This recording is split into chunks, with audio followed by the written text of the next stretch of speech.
pour le grand réveil,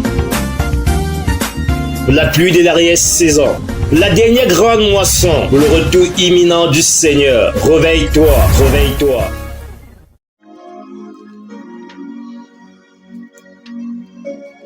Bien-aimés, chers frères et sœurs, je vous salue tous dans le nom de notre précieux Seigneur et Sauveur Jésus-Christ.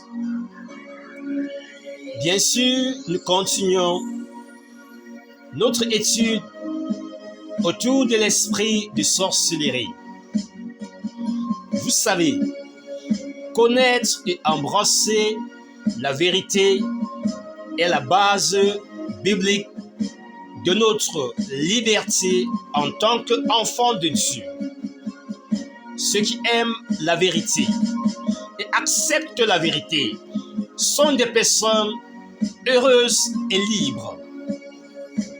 Le but d'étudier par rapport à l'esprit de sorcellerie et les manipulations de l'esprit de sorcellerie, c'est afin que nous soyons libres de tout le mal que ces esprits peuvent potentiellement nous causer. Beaucoup de personnes, à cause de leur ignorance et manque de discernement, sont tombées dans les pièges de l'esprit de sorcellerie. Beaucoup ont été heurtés émotionnellement, spirituellement, ont été détruits et plusieurs sont morts à cause des manipulations de Satan et de ses agents humains. C'est pourquoi il est impératif pour nous d'avoir ce grand discernement, parce que dans ces derniers temps, Satan est partout. Il est dans nos marchés avec ses agents. Il est aussi dans nos hôpitaux. Il est aussi dans les lieux publics, comme les écoles et les universités. Satan se trouve non seulement dans ces lieux publics, mais se trouve aussi dans nos familles et dans l'Église même de Dieu. L'une des formes dont l'esprit de sorcellerie préfère se manifester, c'est au travers de l'esprit dit de Jézabel. L'esprit de Jézabel, c'est un esprit qui en particulier aime posséder les femmes pour séduire et pour manipuler. Nous avons dit qu'il était facile de reconnaître Jézabel à cause de son apparence physique, qui en général connote tout ce qui a pour séduire, qui en général est vêtu des choses de l'industrie de Satan. Nous avons donné les détails de la posture physique de Jézabel dans les audios qui ont précédé cet autre audio. En Matthieu chapitre 7 et le verset 20, Jésus-Christ dit: « Vous les reconnaîtrez grâce à leurs fruits. » Oui, les fruits de Jézabel sont aussi un moyen par excellence de l'identifier. Nous avions dit dans les audios qui ont précédé celui-ci que la haine était un péché cardinal de Jézabel. Jézabel a ceci de particulier qu'elle hait. Elle a de la haine ancrée dans son cœur. Elle hait surtout les hommes de Dieu, les hommes oués par le Seigneur. Comme vous l'avez vu dans le livre, dans l'Ancien Testament, la Jézabel biblique avait tué tous les prophètes de Dieu. Elle avait tué presque tous les prophètes de Dieu et elle s'était jurée d'aussi d'éliminer Élie à cause de la haine qui surchauffait son cœur. Bien-aimés, chers frères et sœurs, nous devons être clairs par rapport au jugement de Dieu concernant la haine.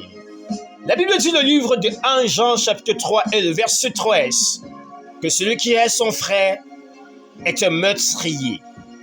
Et la Bible dit dans le livre de 1 Jean chapitre 3 verset 10 que celui qui hait son frère est un enfant de Satan.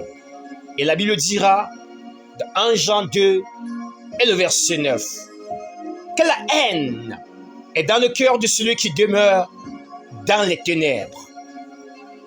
Jézabel n'a pas seulement la haine en elle, mais l'un des autres fruits de l'esprit de Jézabel, c'est le contrôle. Jézabel aime contrôler les gens autour d'elle. Elle aime savoir ce qu'ils pensent. Elle aime savoir ce qu'ils planifient.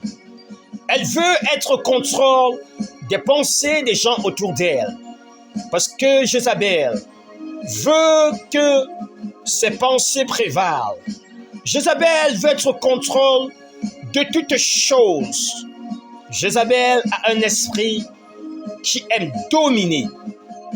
Jézabel ne voudrait que rien soit fait dans son foyer en dehors de sa décision finale.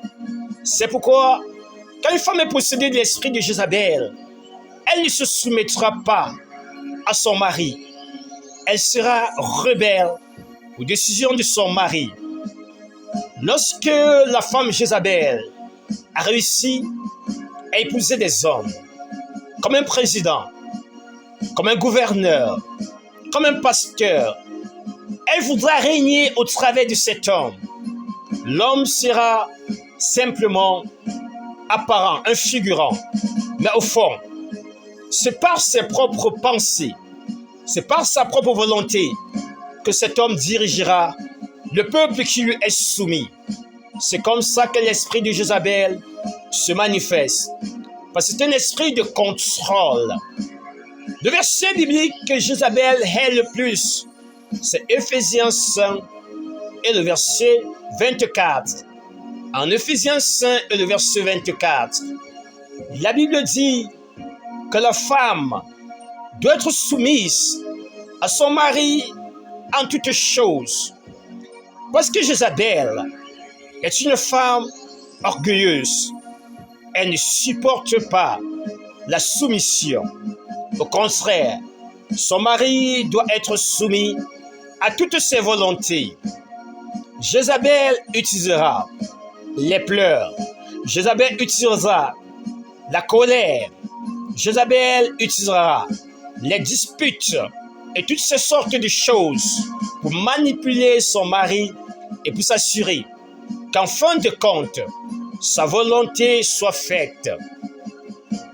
Bien-aimés chers frères et sœurs, nous devons avoir un discernement clair pour comprendre que Jézabel a une raison pour laquelle elle voudra que sa volonté prévale.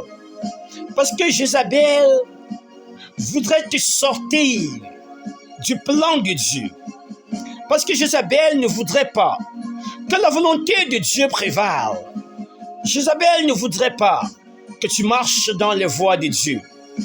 Et elle fera toutes choses pour te sortir des voies de Dieu.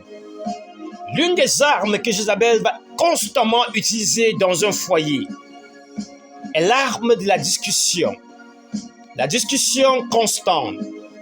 Elle va constamment créer des situations qui doivent amener la discussion, les querelles, les bruits. Elle a un objectif au travers de cela. Éloigner la présence de Dieu. Parce que Jézabel sait que les disputes vont attrister le Saint-Esprit. Et par les disputes, elle doit éloigner la présence de Dieu et tuer